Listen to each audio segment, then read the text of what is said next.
सबसे पहले मैं बात करूं कायाकल्प में सबसे पहले 19 पैरामीटर आते हैं, जिसमें हमारे विद्यालय में बहुत सारे बिंदुओं पे ध्यान दिया गया है, जैसे टाइलीकरण, शौचालय, हैंड वॉश, पेयजल।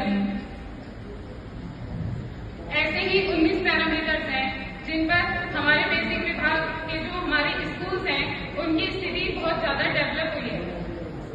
अब हम बात करें शिक्षण की, तो शिक्षण इस तरह का हो चुका है जैसे कि अब हमारे स्कूल्स में जो टीचिंग होती है वो स्मार्ट क्लास में भी होती है, बोर्ड लगे हुए हैं स्मार्ट क्लास, कंप्यूटर्स आ गए हैं, लाइब्रेरी है, लाइब्रेरी में बहुत सारे बुक्स हैं, पोएम्स हैं, कहानी है, बच्चे उन्हें पढ़ के बहुत इंटरेस्ट लेते हैं। पहले बच्चे स्कूल्स में जाना नहीं चाहते थे और अब आके छुट्टी में घर नहीं जाना चाहते हैं, ये बहुत बड़ा डिफरेंस होता है। ऐसे ही TLM, जैसे कि आप सब अपने साइड में देखें तो टीचर्स बहुत अच्छे TLMs लेकर आए हैं। आप उनको देखिए, पहले जो टीचर्स पढ़ाते थे वो ओरली पढ़ाते थे और अब TLM के द्वारा पढ़ाते हैं, दोनों में बहुत अंतर है। बच्चे TLM की माध्यम से बहुत अच्छा सीखते हैं। ऐसे ही समय समय पर हमारे विद्यालय में साइंस किट आती रहती है, विज्ञान को पढ़ाने के लिए मैथ्स किट आती रहती है। छोटे बच्चों के लिए मैथ्स में बहुत सारे उपकरण होते हैं जिनके जैसे कि उसमें पैसे होते हैं, बच्चे उनसे इतना अच्छा सीखते हैं। जैसे कि हम बच्चों को नोट दिखाते हैं, पैसे दिखाते हैं, चाहे उनको गणित आए ना, जोड़ घटा वो पैसे को देख के बता देते हैं।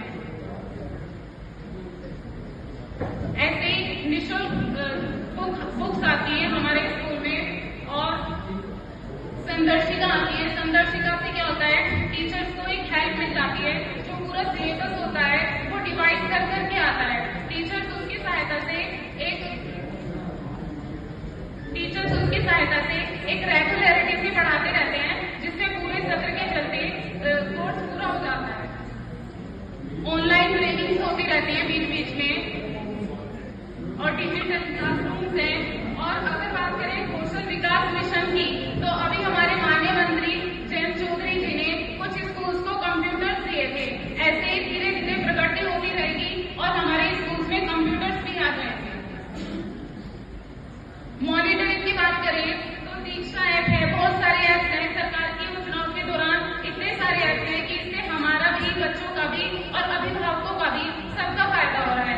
जैसे कि अगर मॉनिटरिंग की बात करें तो एक दीक्षा ऐप है, इसमें हमारे हर चैप्टर्स के बारकोड दिए गए हैं। जब भी उनको स्कैन करते हैं तो पूरे चैप्टर्स खुल के आ जाते हैं, तो इससे टीचर्स को भी फायदा हो जाता है। जब वो बच्चों को पढ़ाते हैं अपने तरीके से भी पढ़ाते हैं और दीक्षा ऐप से भी दिखाते हैं, तो बच्चों का इसमें काफी लाभ मिलता है। ऐसे समर्थ ऐप जो हमारे दिव्यांग बच्चे हैं उनकी मॉनिटरिंग इसमें की जाती है। ऐसे शारदा ऐप है, प्रेरणा, निपुण से क्या होता है, धीरे धीरे बच्चों का असेसमेंट होता रहता है, बच्चों ने क्या सीखा और बच्चे उसमें इंटरेस्ट भी लेते रहते हैं। जैसे हम मोबाइल से बच्चों को दिखाते हैं, पढ़वाते हैं, तो एक तो होता है बच्चों को किताब से पढ़ना, किताब से पढ़ के बोरियत भी बच्चों की दूर होती है। वो बच्चे जब मोबाइल उनके सामने आता है और पढ़ते रहते हैं तो एक उनको मोटिवेशन मिलता रहता है। बीच बीच में वो बोलते भी रहते हैं कि वाह आपने बहुत अच्छा पढ़ा, तो बच्चों के चेहरे पे एक अलग ही स्माइल होती है। इस तरह के हमारे बहुत सारे ऐप हैं, जैसे निपुण है, दीक्षा, शारदा, रीड अलोन में भी बच्चों को पॉइंट्स मिलते रहते हैं। ऐसी IVRS है, इसमें क्या होता है, MDM की कॉल आती रहती है, पूछते रहते हैं कि कितने बच्चों ने खाना खाया। और बच्चों की एक अपार ID है जिसमें बच्चों का पूरा प्रोफाइल क्रिएट होता है। और DBT के माध्यम से तो आप सब परिचित हैं ही, बच्चों के जो पेरेंट्स हैं उनके अकाउंट में डायरेक्ट 1200 रुपए आते हैं, जिससे उनको निःशुल्क ड्रेस और स्टेशनरी फ्री होता है, उसमें जूता, मोजा, इसमें सब कुछ बच्चे खरीद सकते हैं। तो बच्चों को सिर्फ क्या